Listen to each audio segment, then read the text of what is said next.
Саламатсыздар ма? Құрметті көрермендер, құрметті әріптестер, құрметті қауым. Енді біз бүгін Кітап құрттары клубының ютубтағы телеарнасының тұрақты шығарылымының бұл кезекті санын әдеттегідей қонақтарға сұрақ қою мақсатында емес, енді бұл жүргізушілерге сұрақ қойсақ па деген ой туындап, бүгін соның сәті келіп отыр. Сондықтан қабыл алыңыздар. Енді мен білесіздер, әрине, тұрақты көрермендердің барлығы біледі. Бұл арнада көбіне Талғат сұрақ қояды да, Еламан сұрақ қоймайды, қадағалаушы.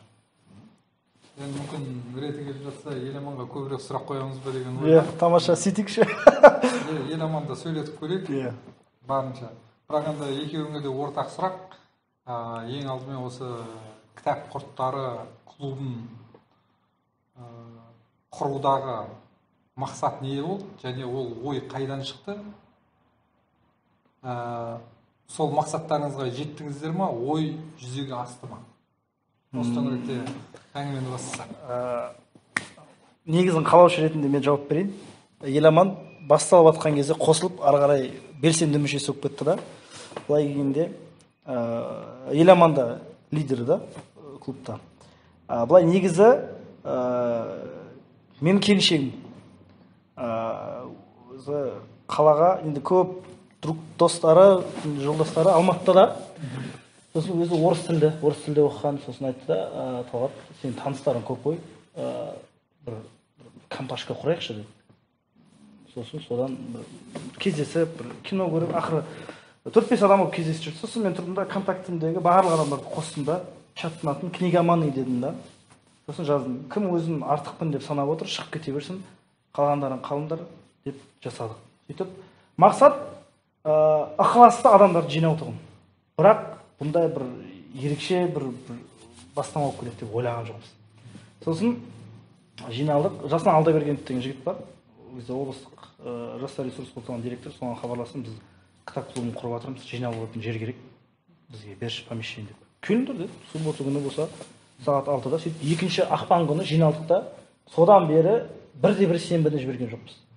Бастапқыда 7 адам болдық, одан 4 адам болып кейін, 3 адам келген кездеріміз болды. Содан әйтеуір көбейіп кеттік, 20-30. Одан кейін біраз нелер болды. Мақсат сол кітап оқитын жастардың басын құру. Сосын кітап құрттары деп қойған себебіміз книжный черви деп орысша айтып жүрдік та. Сосын книжный черви дегеннің бір жақсы жері андай тез жатталады да, кітап құрты андай ат қой енді. Ерекше дейсіз. Иә, шамалы енді. Мысалы, неге құрт деп та, неге құрт деп қойғанның өзінде де адам есінде қалып қояды да. Мысалы, сөйтіп сондай шамалы есте қалсын деп кішігірім пиар ход қой, маркетинг ше. Ана Джобс айтқан екен ғой. 3 сағаттың ішінде компанияға ат қоймасаңдар, Apple деп қоя саламын деп ше. Сол сияқты ғой, 3 сағаттың ішінде ешкім ат айтпады, сосын мен де кітап құрттары деп қалдыра салдым болды. Сөйтіп құрдық, одан жігіттер қосылды, жан-жақты андай саланың адамдары қосылды, қыздар, әртүрлі саланың. Сөйттік та бұл күшті бір жаққа бағыттау керек дедік. Сөйтіп бұл күшті неге канал ашпасқа, неге осындай әртүрлі локацияда жүргізбеске деп. Жалпы ойлағаннан да асып кетті. Біз бұндай жоспарлаған жоқпыз. Өзімізше болып, клуб құрылып, ол потом өсіп, одан сіздер қолдау көрсетіп, аудандардан филиал ашуға ұсыныс беріп, одан облыс әкімінің алғыс хатын алдық, ең үздік бастама деген сияқты. Сол енді ары қарай Еламан өзің қосылған моменттен бастап айтып берсең. Қосылғанда оқудан келдім, сосын Инстаграмды қарап отырсам бір күні бір тоғада жиналып кітап талқылап отыр екен. Мынау не беледі деп бірден жаздым шаршап. Қосып кеттім. Содан бері бірде-бір рет қалмай келіп отыр, әр сұхбатта. Баста Талғаттың ойы қонақтарды шақырып, кітап жайлы талқылап болатын. Мен айтамын, жоқ, интервью жасайықпыз деп. Екі жақ қосылып, ақыры интервью жасап, соның басында кітап талқылайтын болып келдік қой. Солай жеттік осылай. Қысқаша. Енді кеңейді ғой. Негізгі ойлаған бір түйірден ол үлкен егін болып шыққан сияқты ғой да. Енді бұл жерде Еламан, сіздің роліңіз негізінен көбіне жаңағы басында да айттым, көп сұрақтар қоймайсыз. Барған жерде біреуді көбірек сынайсыз. Неге сұрақ қоюға ұяласыз ба, әлде өзіңіз?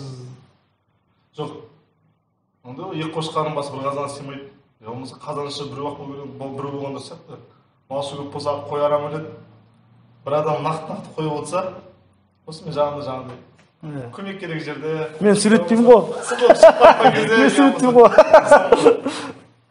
Бұл да үлкенді сыйлап қалған. Жоқ, соны мен де жаңа сөзімнің аяғын аяқталмай қалған себебім Талғаттың тасасында қалып қалған жоқсың ба деген ғой.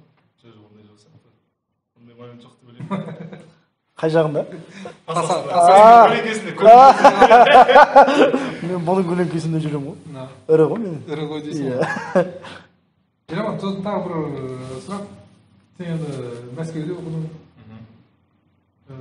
Салаң мүлдем гуманитарияда немесе педагогикаға немесе жастар саясаты ол салаға енді алыстау.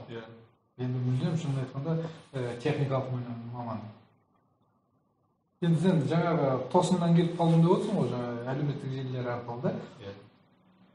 Келгенде де бұрын кітап оқушы ма едің? Конечно. Бұны кітап оқуды. Алғашқы кітабы қандай болды? Үлкендердің тәрбиесі, үйдегілердің. Кішкентай кезімде көрші балаларда бір-екеуін бәрін да емессің, барлығын да емес. Бір-екеуінде компьютер болды, бір-екеуінде басқасы болды. Менде де Сега сияқтар болды, бірақ кітап көп алып береді маған. Қазақ ертегілері, соның қазақ ертегілерінің түр-түрі болатын. Қобыланды батыр, Алпамыс батыр жыры, Қозы көрпеш, Баян сұлу. Соның бәрін оқып өскеннен кейін одан қалды жаңағы орыс ертегілерін оқыдық. Үйдегі тәрбиелеп ойлаймын. Сосын одан қалды жаңағы әкеміз бәрін неше түрлі оқиға айтып беріп отырады. Мына кітаптан мынандай болған дейді.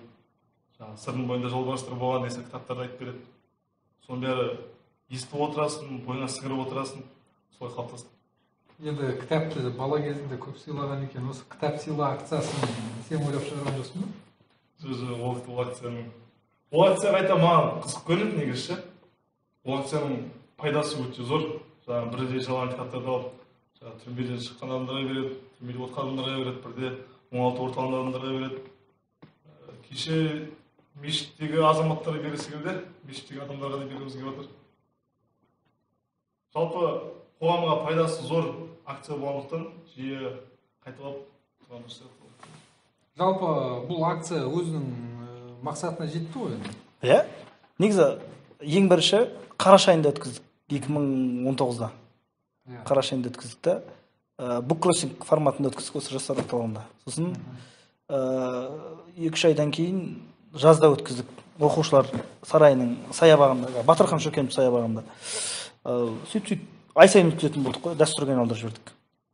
Ай сайын өткізген сайын уже кітап азайып барады. Иә, бірақ баяғыда көп келетін болса, қазір азайып кетеді. Бірақ соның өзінде адамдар әйтеуір беріп жатыр да кітапты. Бұл нені көрсетеді сонда? Сіздердің акцияларыңыздың екпінінің бәсеңдегені ма? Әлде қоғамда кітап беретін адамдар азайып келе жатыр ма? Ол енді бұл тенденция ше мынандай. Біздің өзіміздің аудиториямыз бар ғой. Солар кітаптарын беріп шаршады. Енді жаңа аудиторияға шығу керек та. Ол аудиторияға біз әлі жете алмай отырмыз. Жаймен қосылып жатыр да. Мысалға біреу алдында 20 кітап берді, біреу 5 кітап берді. Жаңаға босқандар көп. Иә, сөйтіп алып келеді. Сіздің мамандығыңыз бойынша өзіңіздің салаңызға, кәсібіңізге көңіліңіз тола ма? Толатын болса неге, толмайтын болса неге? Және оның қандай күрделі мәселелері бар? Қазіргі салам ба, әлде диплом бойынша салам ба? Диплом бойынша. Диплом бойынша мен математика пәнінің оқытушысымын, педагог. Мұғалімдердің қазір жағдайы жақсы, айлықтарын бәрін көтерді. Дегенмен де сол айлыққа сәйкес жұмыс бар ма деген мәселе бар да. Өйткені егер айлыққа сәйкес жұмыс болса, балдар қосымша оқу орталықтарына бармайды ғой. Мысалға ше, қосымша оқу орталықтарына барып жүрген бала, ол мектепте үлгермей жүрген бала. Ал ол мектепте неғып үлгермей жүр? Мұғалім сабақты дұрыс түсіндірмейді. Сосын олар мектепке барады да, мына мұғалім күшті түсіндіреді оқу орталығындағы деп айтады да. Сосын басқа балалар соның артынан еріп барады. Сарафан ғой енді. Негізі оптимизация жақсы жасалып жатыр ғой енді. Вертикалды бюджет құлу деген сияқты білім басқармасы тарапынан бәріне орталықтандырып. Министр де көп жақсы дүниелерді айтып жатыр. Burada кадр мәселесін шешу керек. Бәрі мынандай еді ғой, престижді мамандықтар ол юрист, экономист, инженерлер, яғни физмат таңдаған кезде. Сөйтеді да, олар физмат таңдайды да, басқа мамандықтар таңдайды да, сөйтіп жоғары мамандықтарға жазады да, сосын соңына педагогтар жазады да, сөйтеді да, ана екшеуінен самайғаннан кейін, анаған балы жетіп тұрады, амалсыздан. Иә, соған түседі. Сосын жаңағы мұғалім мен дәрігер өлмейді деген принцип бар да. Әйтеуір мұғалімге де жұмыс табылады, болмай баратса балабақшаға тәрбиеші болады, ше. Сосын дәрігер әйтеуір болмай баратса бір жерге әйтеуір укол салады. Әйтеуір болмаса үйленіп жатса әйтеуір енесіне укол салу білсе болды ғой деген сияқты принципте сол екі саланы таңдайды тұғын да. Енді соның қазір зардабы. Амал жоқтан түскендер, мұғалім болып жүр да. Өзі инженерге түсе алмай қалып, болашақ инженерлерді тәрбиелеп жүр ғой. Парадокс қой. Қазір сіз мұғалімдікке қайтып келгіңіз келе ма? Келеді. Жағдай жақсарып отыр. Келеді. Мәселе жағдай жақсарған емес. Мен өзім кәсіби бағдарды қолға алғым келеді. Сосын бізде мектептерде кәсіби бағдар нөлдің қасы. Балаларға мамандықтар түсіндірілмейді. Қайқа барғысы келеді. Вуздар түсіндірілмейді. Мысалға 5 жылда белгілі бір бухгалтер деген мамандық жоқ болады. Өткен бәрі компьютеризация болып кетеді ше. Экономист деген мамандықтың қажеттілігі жоқ мысалы болашақта ше. Соның бәрін түсіндіретін мысалға бағдарлы орынбасарлар бар ғой мектепте. Солар өз жұмысын өз дәрежесінде атқармайды деп мен былай болжаймын. Нақты айта алмаймын, бірақ бұл өйткені нақты айтсам, қазір мен жасап жүрмін ғой деген сияқты адамдар шығуы мүмкін да. Бірақ оқушылармен сөйлесесің ғой, 11 сыныптың, олар кәдімгідей айтады. Бізге айтпайды оны дейді. Біз бағдарлы завучты анда-санда көреміз.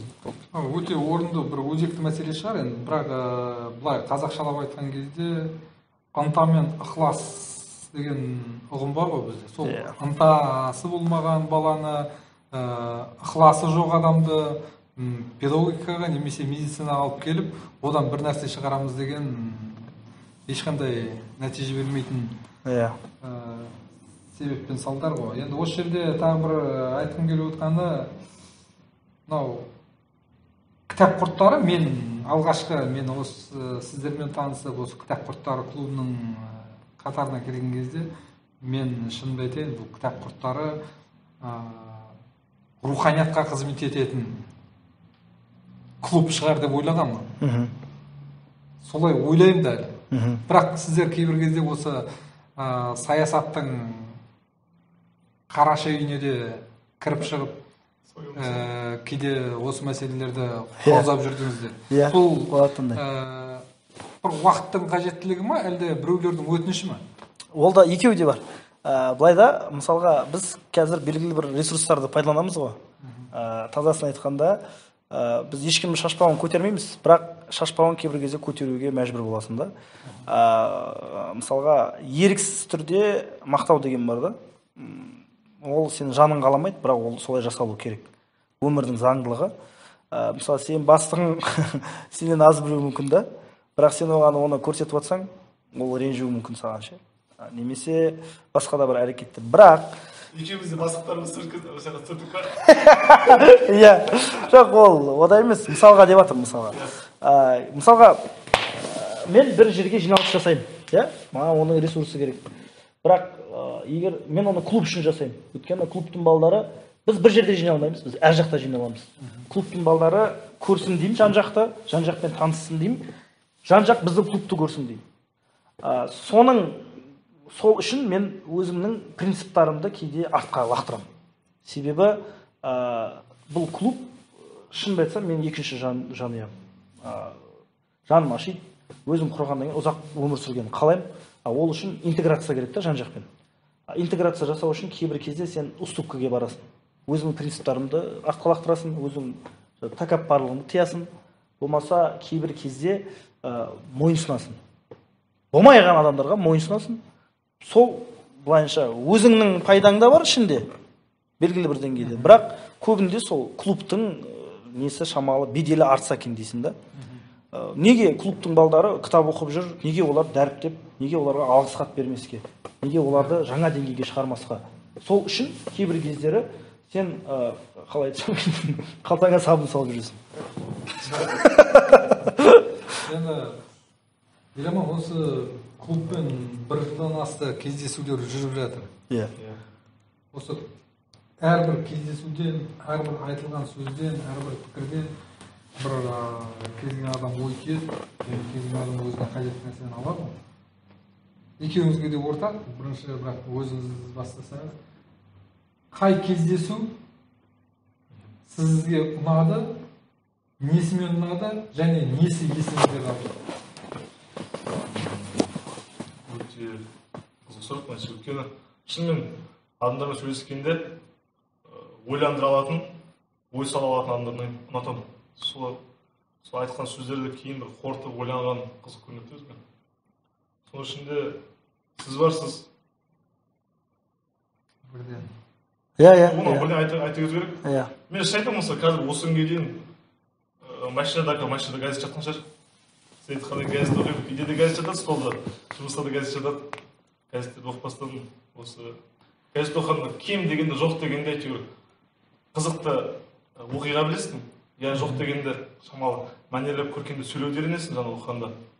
Ал жаңағы жақсы жер геополитика, местный геополитика болып жатқан жағдай барлық хабар болып өткенсің. Одан кейін соңғы қонақтардан Нұрболат Ибраев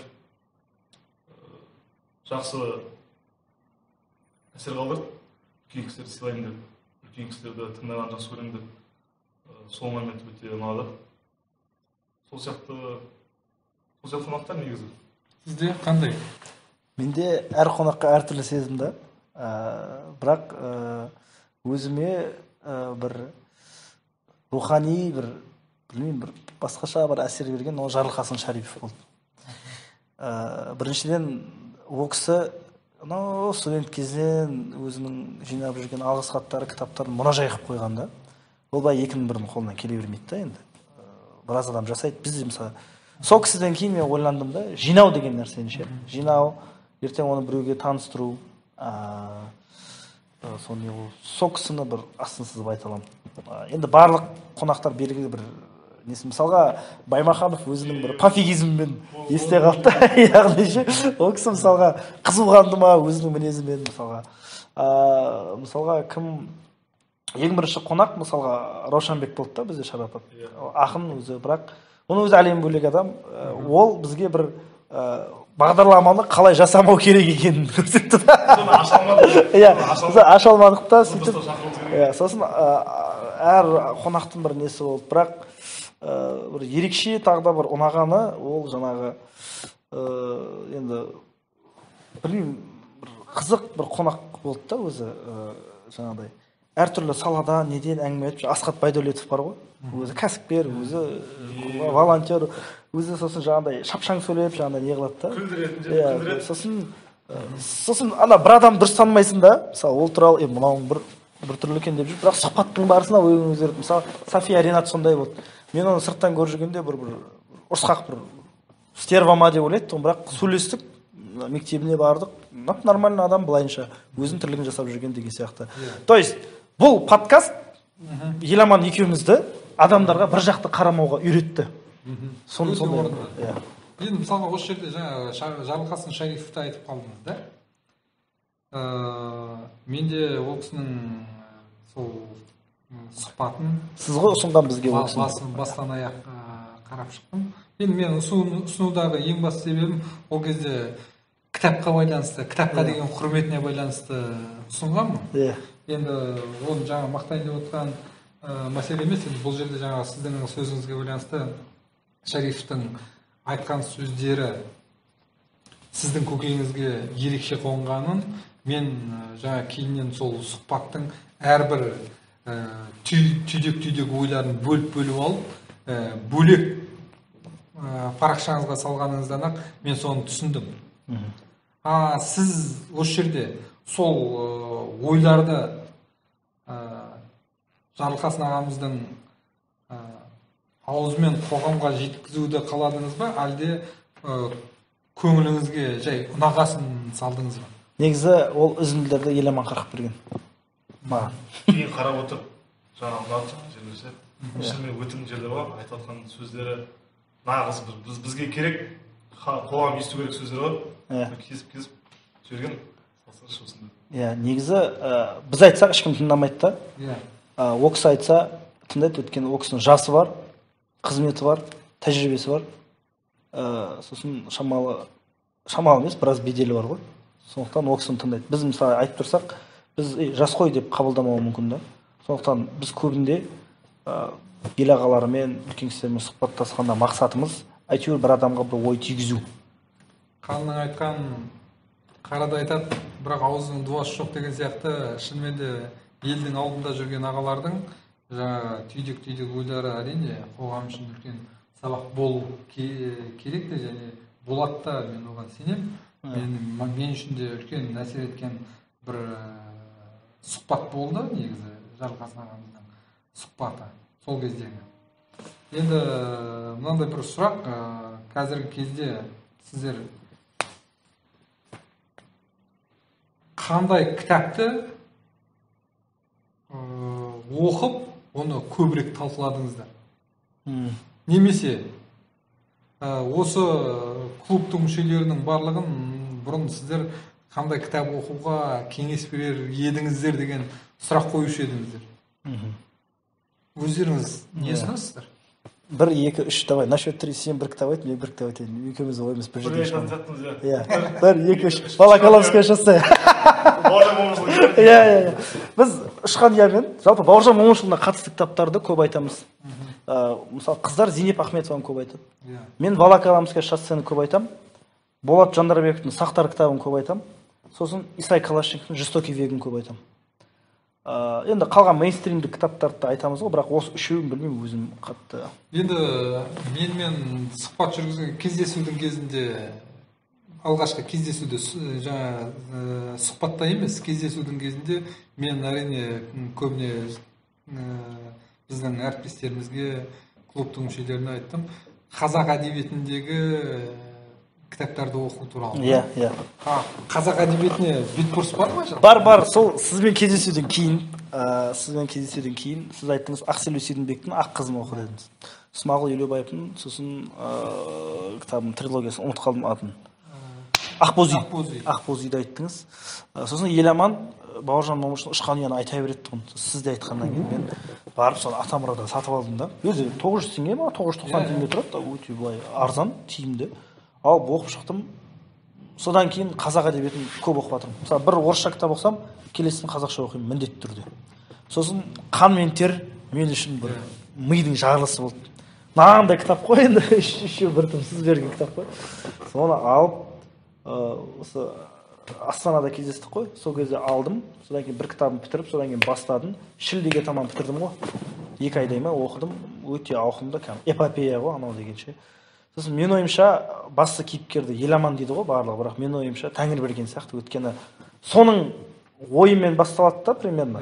Соның ойымен аяқталады да. Ана өзінің жаңағы өз-өзіне жаңағы өлер алдындағы несі ғой, ойлары барлығы соңғы 20 бет сол Тәңір берген ойымен аяқталады да.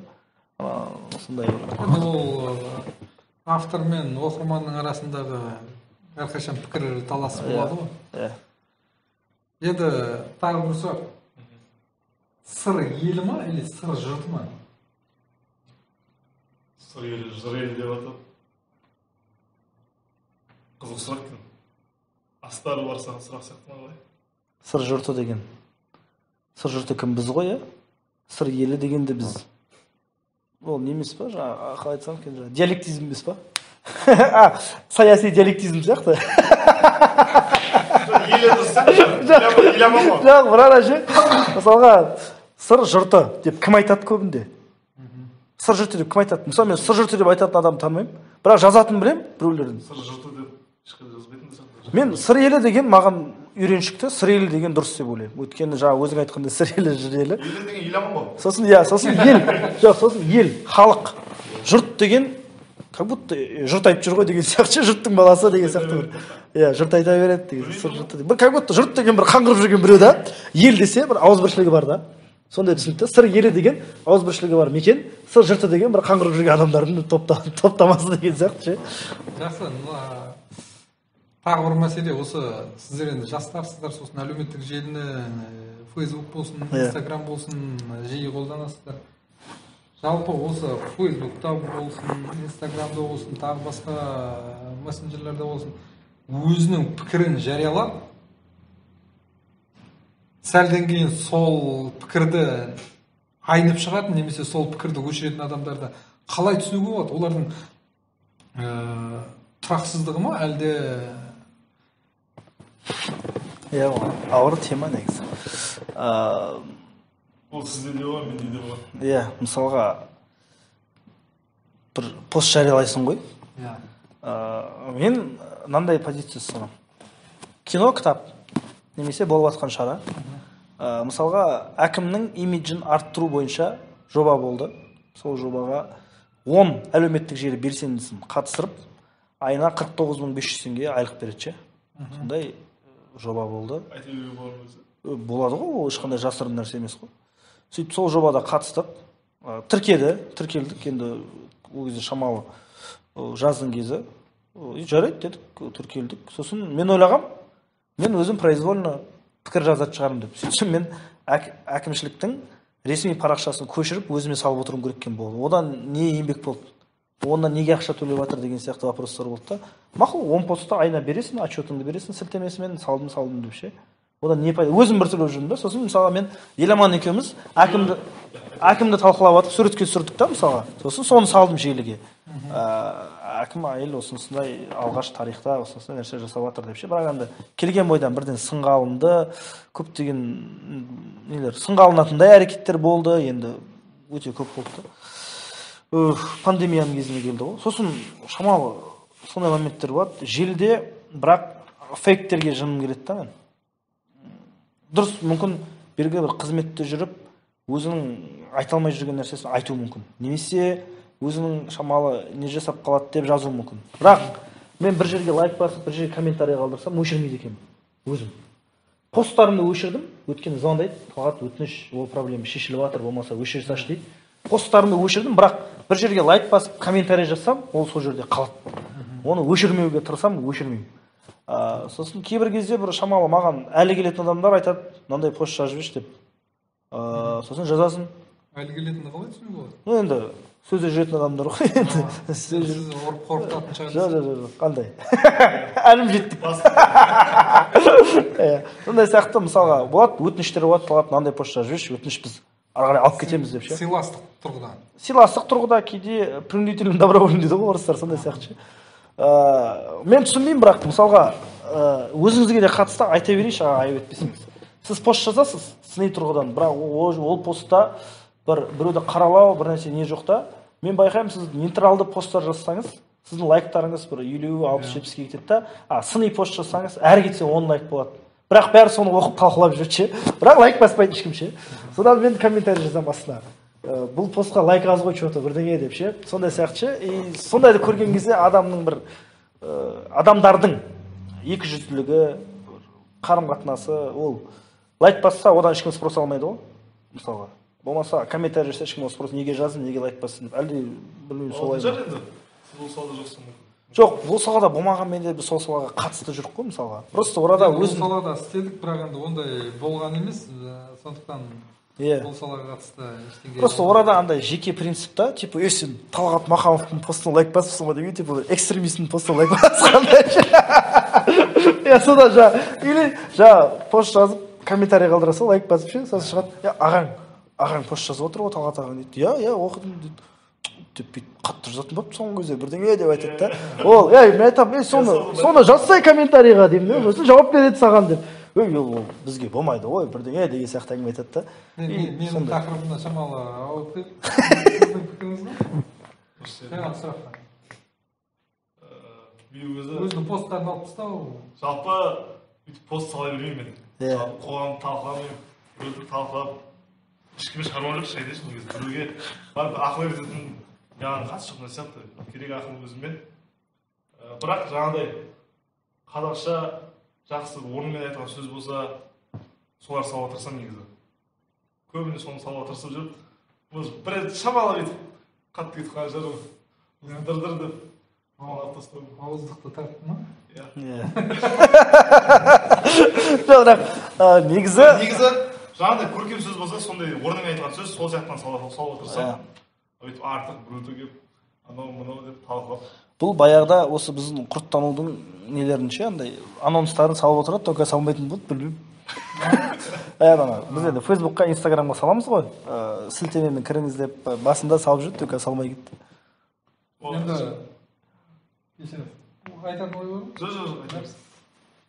енді біздің осы өңірде дейміз, қоғамда десек те болады, осы журналистер мен блогерлерді салыстыру мәселесі кезінде маған да сұрақ болып қойылды, иә.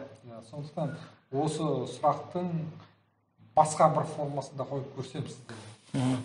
Сіздердің ойларыңызша журналистер мен блогерлердің айырмашылығы бар ма? Журналистер не дегенмен кәсіби мамандар соны оқиды. Бірақ журналистерде бәрі бір цензура болған сияқты, болады ғой. Бәрі бір тақырыптан қатты ашық кетіп қалма, осы неде сөйлейді, бір сарын сөйлейді деген сияқты. А блогерлер шектеу жоқ. Шектеусіз деп айтады, бірақ олар бір мезгілде шектеу алса керек кезінде. Так что блогерлер еркіндірек, жаңа нетіне? Өзіне өз жұмыс етіп қайтады. Фриланста жүрген журналистер сияқты меніңше. Мен ойымша, журналистер мен блогерлер ше, андай не сияқты, кроватьта ұйықтайсың ғой, и креслода ұйықтайсың ғой. Екеуі де бір ұйқы, бірақ комфортқа байланысты да. Текстік кәсіби жағынан журналистер белгілі бір неге сүйенеді да, сосын журналистердің өзінің жанры болады, өздерінің бір ереже бар да, канон бар, устав бар. Сосын мысалы көп блогер журналист бола алмайды да, журналист желаниесі болса блогер болып кете алады. Бұл жерде кәсібилік деп қалдыңыздар ғой, жалпы кез келген мәселенің бүге шүгесіне дейін жан-жақты талқылап жазып, журналистердің бұл саяси немесе тақырып, кез келген тақырыпқа келген кезде сауаттылық емес па? Меніңше мысалы сауаттылық. Сол ғой, мысалға ешкімді ренжіткім келмейді. Әлеуметтік желі алсақ, SMM дегендер бар ғой, қазір көп болып кетті ғой. Сауатсыз да. Бірақ олар Инстаграмда қалай подписчик жинау, бірдеңе жолдарын қырғын біледі да, жаңағы Фейсбукта өзінің күшті суретке түсіруді біледі. Бірақ жазған кезде, мен өзім андай бір кішігірім бір эстетикалық талғамға қатты қараймын да, әріптерге сол мәдениеттің мысалға немесе қорытынды деген кезде рының ішінде ын тастап кететіндер бар. Қорытынды деп жазып жүреді да. Соған жаман тітіркеніп қаласың да.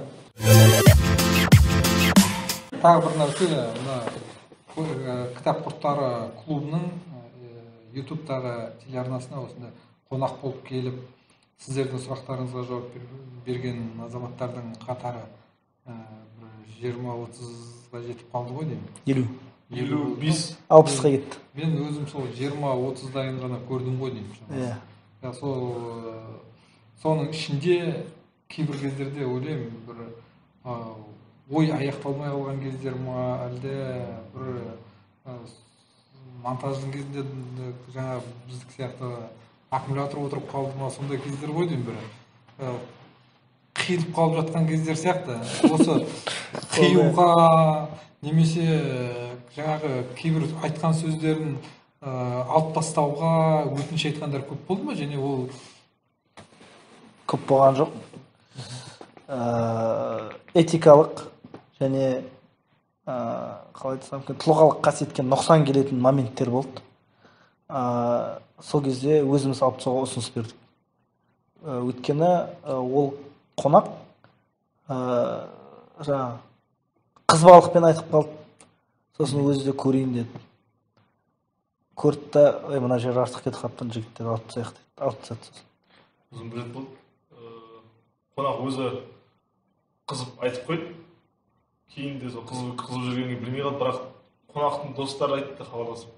Ана жігіт жақсы бала ғой, бірақ мына жерлерін артық айтты, алып тастасаңдар деді. Иә, біз алып тастадық. Ол да бір азаматтық қой енді.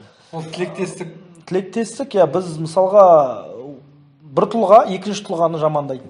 Немесе бір тұлға екінші тұлғаны өз наразылығын білдіреді. Екі тұлғада белгілі бір деңгейде үлкен жетістікке жеткен кісілер. Егер де біз солай бір принципқа барып қалдырсақ, оны көрген біреулер оны бір-біріне жеткізеді. Сосын ол екі тұлға бір-бірімен шиеленісіп қалуы мүмкін. Шиеленіспеуі де мүмкін, бірақ бір-біріне ренжіп қалуы мүмкін.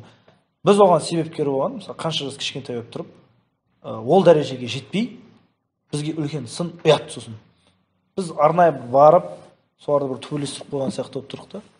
Ол өте некрасивый тірлік. Енді болды, біреулер хабарласып, осыда не ол деп. Ол тараптан да мен біртүрлі болдым, өйткені былайынша мен оны басында дұрыс қабылдамадым да, сосын кейін жаннан шығатын шығар деп ойладым. Бірақ өзім де сол айтпай-ақ соны істеймін деп жатқанмын негізі. Қойғым келіп отырған бір сұрақ. Сіздің кітап қорттары клубының мүшелері ұсынған, немесе кездесуге келген адамдар ұсынған, немесе осы YouTube арнада сұхбаттасқан адамдарыңыз ұсынған кітаптардың ішінде қайсы кітаптар көп оқылды және көп талқыланды? Енді адамдардың айтуы бойынша көп оқылған кітап ол Абай жолы. Қонақтардың айтуы бойынша ол рас па өтірік пе білмеймін, бірақ көп оқылған сол. Бәрін айтатын. Бірақ бізде өзімізде бір-екі адам бар, мақұл бір 3-4 адам бар қазақша оқитын. Қалғанның көбісі орысша оқиды. Қазақша оларға қиын ше. Қазақ тілі қиын ба білмеймін. Әлде оқығысы келмей ма, бірақ қазақша оқу керек. Бізде Аян деген жігіт бар, Абай жолын бітіріп тастады. Сосын бізде көп оқылған кітап ол жаңағы не шығар? Ұшқан ұя. Сосын Ақселеу Сейдімбектің кітаптары қыздар көбісі оқыды, ақ қызды.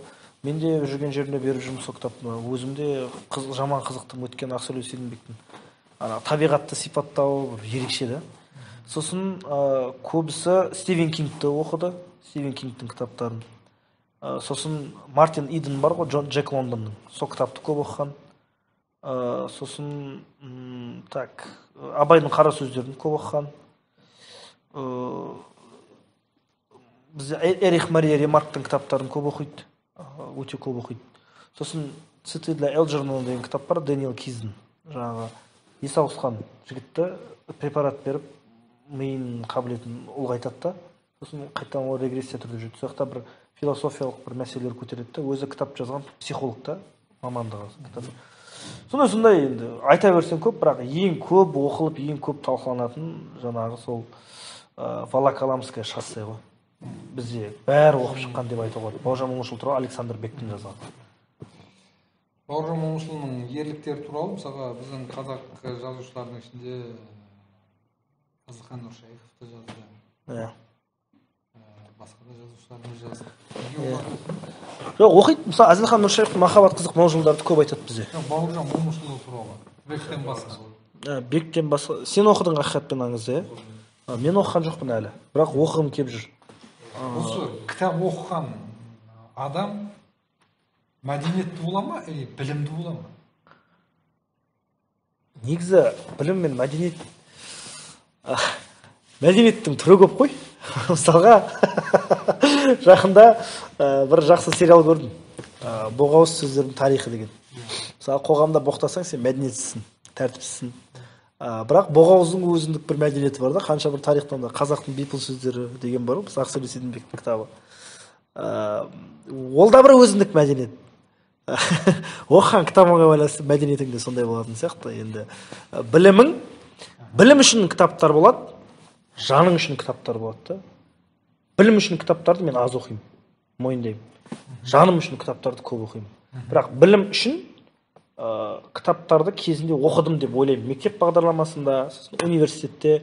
Қазір мен жаңалықтар қараймын, жаңа идеяларға не қылатын. Сосын жұмысым бойынша білемін деп заңдарды, кішігірім бір ақпараттар, сосын YouTube-та видеоблогерлерді көремін, астрономия, физикаға байланысты. Бірақ кітаптарды көбінде мәдениет өзім жаным үшін, бірақ одан бір білімді мәдениетті болып кетесің деп айта алмаймын. Өйткені керегін аласың, бәлкім шынымен керегін алмай қалуы мүмкін да.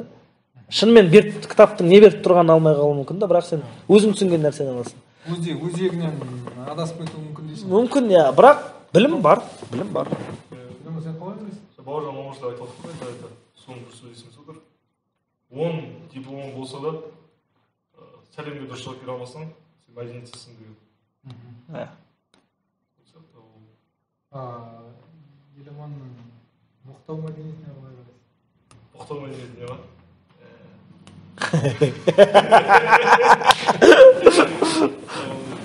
Сіздің жасыңыз сыйлап отыр ма? Бір екі сөз айтқым келіп тұр деп ше. Негізі ұқтау мәдениеті ұқтамаған дұрыс шығар негізі, бірақ жастар өз арасында ұқтай береді ғой ше. Өз ортасында өзіне жақын адамдардың арасында. Мен бұл ауыз өмір сұрамаймын. Иә, ақыл айта алмаймын. Өйткені ақыл айтқанды тәкең жақтырмайды ғой. Жоқ, неге? Нормальный адам айтса атындайсың ғой. Боғауыз айтуды мәдениет деп қарастыратын болсақ, онда ол басқа бір тырнақшаның ішіндегі мәдениет шығар. Иә, сондай ғой, сондай. Бірақ енді ол субмәдениет. Иә, субмәдениет. Енді бұл жерде тағы бір сұрақтың реті келіп отыр. Мынау сіздер кітап оқисыздар. Енді кез келген нәрсені, мысалға ыдысқа бір суды немесе бір нәрсені толтыратын болсақ, соның енді бір мақсаты болады, оны сақтау үшін, немесе бір жерге жеткізу үшін, немесе оны бір қорыту үшін ба, или тағы бір жерге пайдалану үшін. Осы қанша кітап оқып жатсыздар? Соның арман қарай оның пайдасын жеткізу үшін, немесе сіздердің бойларыңызда ғана қалдырмай, оны басқа қоғамға, басқа достарына жеткізу үшін кітап жазу ойларыңызда жоқ па? Кітап жазу деген ой талғат етеді. Мен ойымда бар, бірақ сауатым жетпейді. Ойымда бар, бір утопиялық роман жазғым келеді да. Біз енді комикстарды, қазір комикстердің эрасы ғой енді. Неге бірден роман? Жоқ, енді роман ба, білмеймін, жоқ, ойым ғой енді, ол бірнеше жыл бойы жазыла ма білмеймін ғой, әзірге оған піскен жоқпын, бірақ идеясы мынада да, бір дәулетті адам 40 па 50 кіттай баланы, жетім қалған баланы алып кетеді асырауға. Сосын оларға тәрбие береді да, жан жақта неде, сөйтеді да, оны өскеннен кейін әртүрлі қызметке, әртүрлі Қазақстанның облысына қызметке орналастырады. Сөйтіп өсуіне ықпал жасайды жаңағылардың. Олар өседі да белгілі бір қызметке отырып, өз саласында реформалар жасап, елді дамытады. Жаңа кісінің айтуымен автономды түрде ғой енді. Автономды, бірақ ана кісіге олар қатты бір махаббат сезеді да, ана кісі өзі бәрін береді ана балаларға. Ол балалар жаңа елді условно Қазақстан қолдырап тұрған деп қарастырамыз. Утопия ғой енді. Елдің атын өзгертеміз ба? Сол елді экономикасын, идеологиясын, бәрін көтереді жаңағы 40-50 жас. Бір жаста арылар, бір екі жас. Сол әртүрлі қызметте жүреді да, соны көтереді. Біреу жаңалық ашады, біреу бірдеңе алады. Сөйтеді да жаңағы сол команда ар жақта жүріп, сонда елді көтереді. Сондай бір ой ғой. Сондай роман, сондай бір утопиялық не жазғым келеді. Енді мысалға кейбір әлемдік тұлғалардың өмірбаянын алып қарасаңыз, немесе солар туралы жазылған кітаптарды оқысаңыз, мысалға Вашингтонды алыңыз, Ататүркті алыңыз, Ли Куан Юді алыңыз, немесе біздің елбасымыз Нұрсұлтан Назарбаевты алыңыз. Сол кезде де елді қалыптастыру үшін олардың да осындай идеясы болды ғой. Иә, осы соны жаңағыдай бір талантты, дарынды адамдар тарту. Енді меніңше бұл өмірде бар нәрсе ғой. Иә. Сіз енді жаңағы айтқан шығарманың желісіне қарағанда сіздің ойыңыз бір қиял ғажайыпқа келіп, содан барып реализмге ауысатын сияқты. Иә. Оны неге қазіргі кезден архивтерден қарап жазуға? Білмеймін, уақыт жоқ па? Жалқаулықтан бұрын уақыт жоқ, сосын бір нәрсені жасасаң, ол бір нәрсе болып шығу керек та, жаңағындай не болмай, жетпей ше. Бүтін болған дұрыс та, ол жарты болып қалғаннан қарағанда. Оған бір жаймен отырып бір келу керек та, жазып, шабыт керек.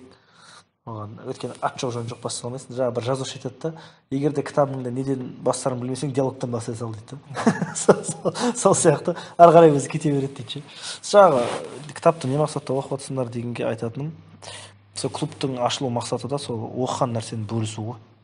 Мысалға жігіттер ой айтады, мен онымен жиналыста келіспеуім мүмкін, мен онымен сонрада ойбай қырылуым мүмкін, өзімді ұстап.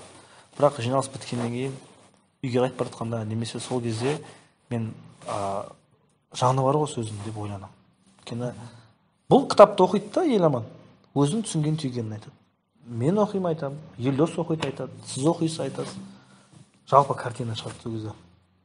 Біз сол үшін әртүрлі ой, біз кітаппен қатар киноны да талқылаймыз қазір. Иә.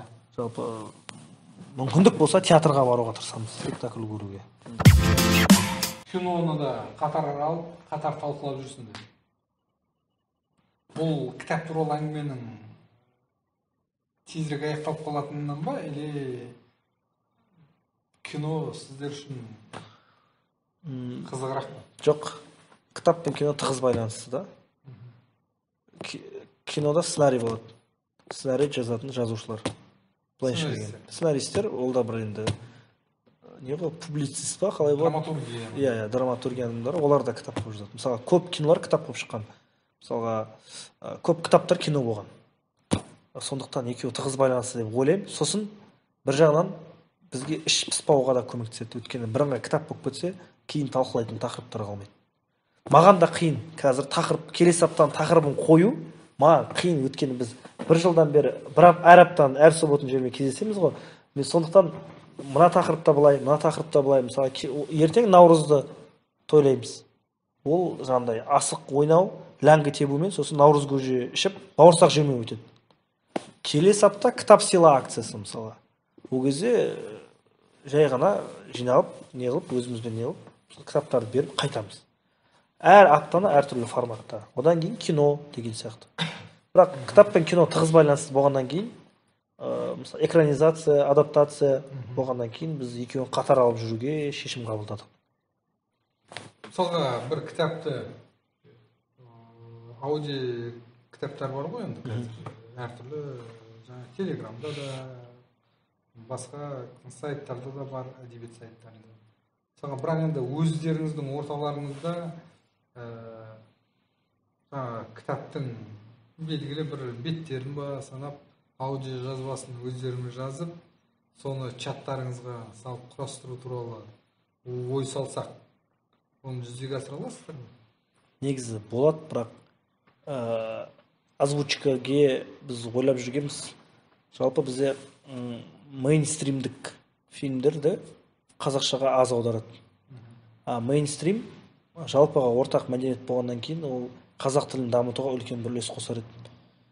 Бізде кинотеатрға барған кезде астында титрлер тұрады ғой. Адам көзін ауырып жібереді, сен я кино көремейсің, я титрға қарамайсың, бүйтіп алаңдап қала бересің да. Ол өте нашар саясатта қазақ тілін сөйтіп субтитр арқылы үйрету, бірақ дубляж орысша ше мысалы.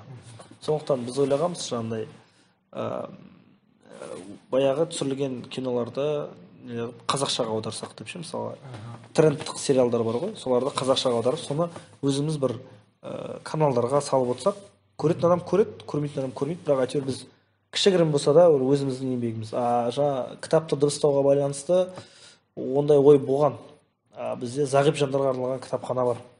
Сол жақта өзі арнайы кітаптарды дыбыстайды екен. Зағип жандарға болса, басқа да кісілерге. Бірақ ол жақта технологиясын түсінбедік та.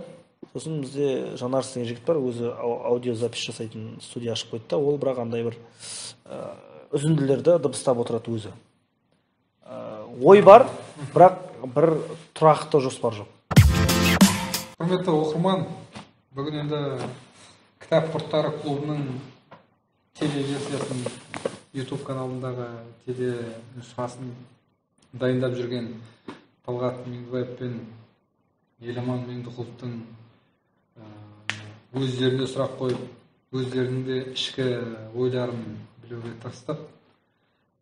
Менің ойымша, азда болса бұл жігіттердің де өзіндік көзқарастарын қоғамға жеткізуге мүмкіндік беретін бір кішкентай ғана себеп бұл ойды алғашқы біз екеуміз пікірлескен кезде осы бір 7-8 ай бұрын, иә, сол кезде бұл ойдың бар мақсаты осы жігіттердің өз пікірлерін жеткізу еді. Меніңше кейбір мәселелерде толық айттық. Саяси мәселелер болсын, басқа мәселелерге тоқтамау себебіміз жалпы саясат кішкене болса да, жаңа айттым, көп мәселені шектейтін және әлдіге әлсіздің тізесіп ататын иә. сала. Сондықтан бұған кірмегеніміз де сол. Менің ойымша бір жақсы сұхбат болған сияқты. Иә, жақсы. Қабыл алыңыздар. Рахмет үлкен. Сіздерге іске сәт. Иә.